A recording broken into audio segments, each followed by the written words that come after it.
আসসালামু আলাইকুম ওয়া রাহমাতুল্লাহি ওয়া বারাকাতুহু। প্রিয় বন্ধুরা, আজকে আলোচনা করব যাদের লিঙ্গ একদমই খারাপ হয় না তারা এই ভিডিওটা অবশ্যই দেখবেন, অনুরোধ করা হইল।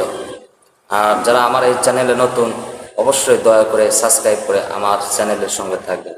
প্রিয় বন্ধুরা, যে গাছটির কথা বলবো এই গাছটি প্রত্যেক বাণিজ্যিক দোকানেই পাইবেন। গাছটির নাম হলো তুলসী বীজ। এই তুলসী বীজ 1 চামচ করে নেবেন এবং একটা তরতাজা তরল একটা পানির সঙ্গে 1 চামচ তুলসী বীজ নিয়ে চাবায়া খাবেন।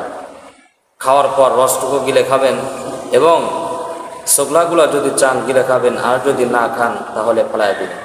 এরকমভাবে দীর্ঘ 1 মাস 1.5 মাস হলে আপনার সমস্যা স্থায়ী হয়ে যাবে এবং আপনার লিঙ্গ 1 ঘন্টা দাঁড়ায় থাকবে।